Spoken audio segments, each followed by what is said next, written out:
Mother মাছ থেকে কয়েক হাজার টাকার রেনু উৎপাদন করা হয়। দেখুন, এই যে দেখছেন এই ট্যাঙ্কে মাদার মাছ স্টোরেজ রাখা আছে। মাদার মাছ, যে মাছ থেকে ডিম নেওয়া হয় ওই মাছগুলো এই ট্যাঙ্কে রাখা থাকে। প্রতি বছর আমি এই ট্যাঙ্কগুলো থেকে ডিম মাছ নিয়ে ব্রিডিং করাই। কারণ হচ্ছে, পুকুরে যদি ডিম মাছ রাখা যায় তাহলে পুকুর থেকে মাছ তোলা খুব কঠিন হয়ে পড়ে, খুব সমস্যা হয়।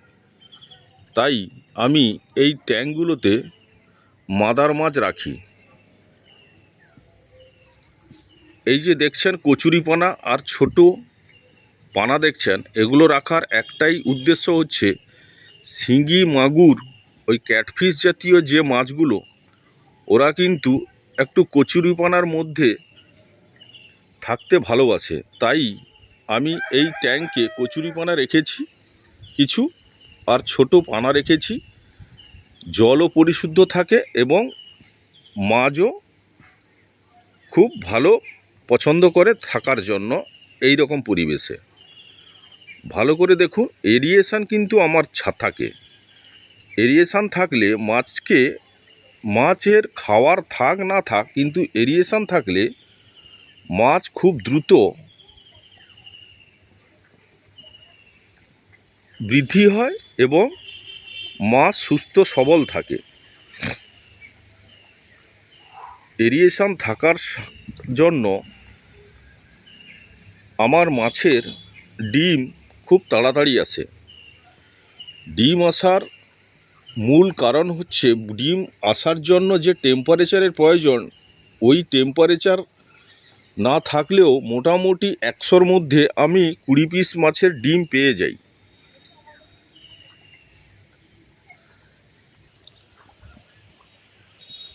দেখুন, এই যে এরিয়েশান দেওয়া আছে আমার কিন্তু ট্যাঙ্কে, এইভাবে ওই প্লাস্টিকের ট্রে দিয়ে আমার LP100 দিয়ে আমার এরিয়েশান সকল সময় চালু থাকে। এর জন্য আমার মাছের কোনো রোগবালাই হয় না, অসুখ খুব কম হয়। প্রত্যেক সপ্তাহে চুন পটাশ, তার একদিন পরে লবণ। এটা আমার 40 লিটার ক্যাপাসিটি একটা ট্যাঙ্ক। এইভাবে আমার কয়েকটা ট্যাঙ্ক আছে। 3খানা বড় ট্যাঙ্ক মাদার মাছের স্টকের জন্য আমার রাখা আছে।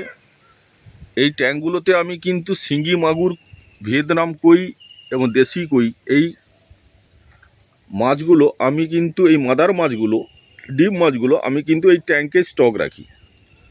পুকুর থেকে তোলা খুব কঠিন, খুব কষ্ট হয়, তাই আমি এই ট্যাঙ্কে মাদার মাছগুলো স্টক রাখি। যখন খুশি আমি আমার মতন করে সময় করে এই ট্যাঙ্কের মাছ নিয়ে আমি ব্রিডিং করাই।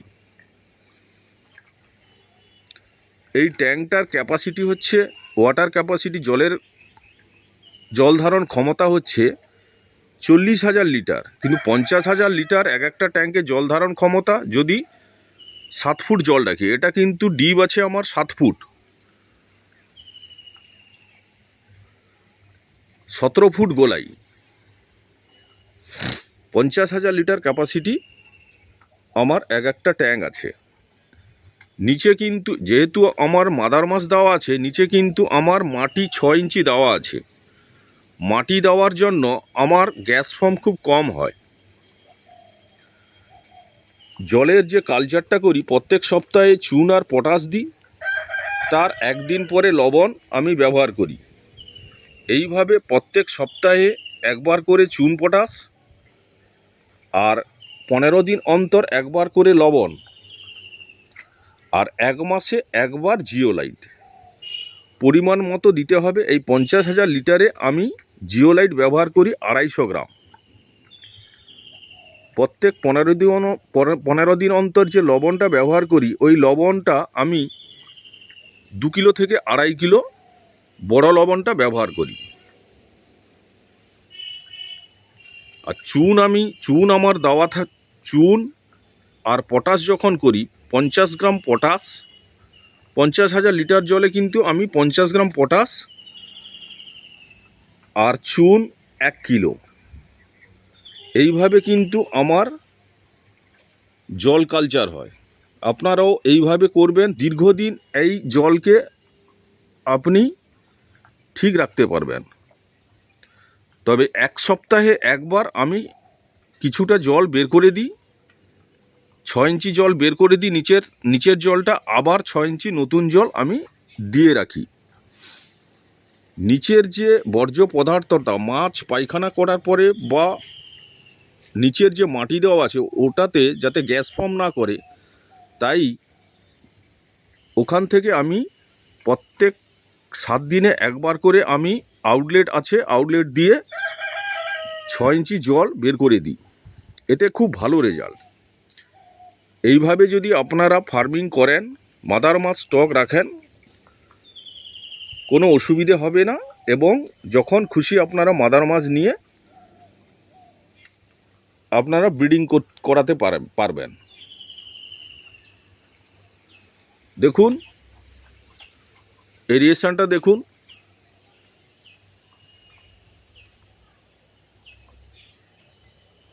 এরিয়েশনের সাথে সাথে কিন্তু আমার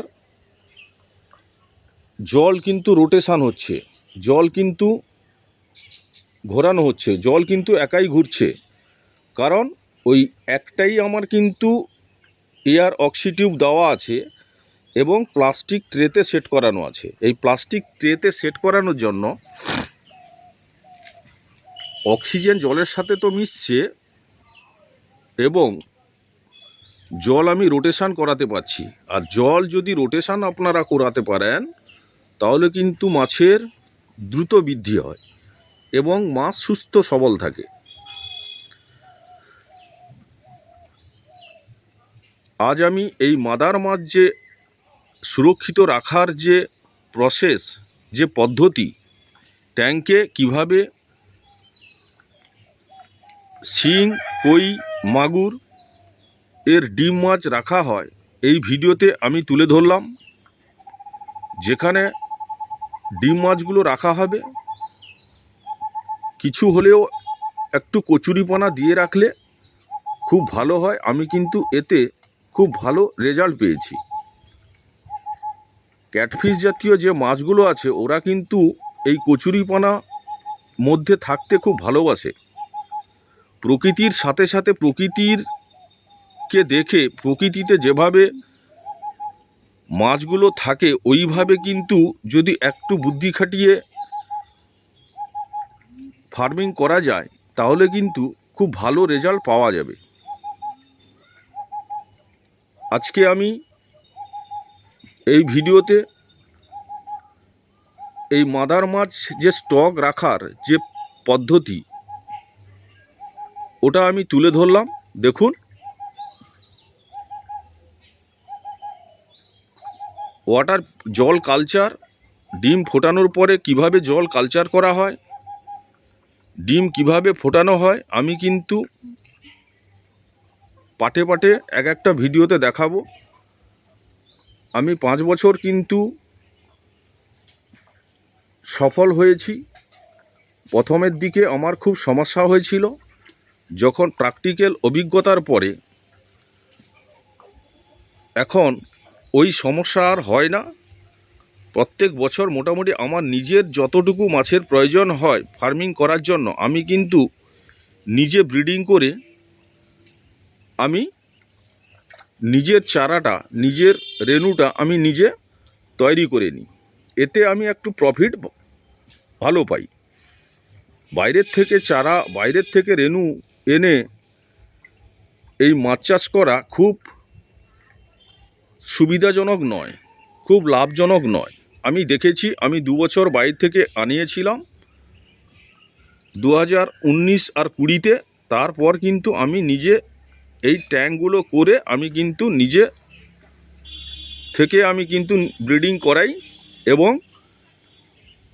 মাছ বড় করে মার্কেটে বিক্রি করি। এইভাবে যদি আপনারা অক্সিজেনটা দিয়ে রাখবেন প্লাস্টিক ট্রে দিয়ে। যেখানে মাদার মাছ রাখবেন ট্যাঙ্কের নিচে 6 ইঞ্চি মাটি দেবেন। মধ্যিখান থেকে আউটলেট থাকবে, যেটা সচরাচর ট্যাঙ্কে আউটলেট থাকে, এবং এই ট্যাঙ্কে কচুরিপানা দিয়ে রাখবেন। যে কোনো পানা, ছোট পানা বড় পানা আপনারা দিয়ে রাখবেন। এতে মাছ খুব পছন্দ করে নিজেদের থাকতে, এবং মাছের জলটাও পরিষ্কার থাকে, অ্যামোনিয়া কম হয়।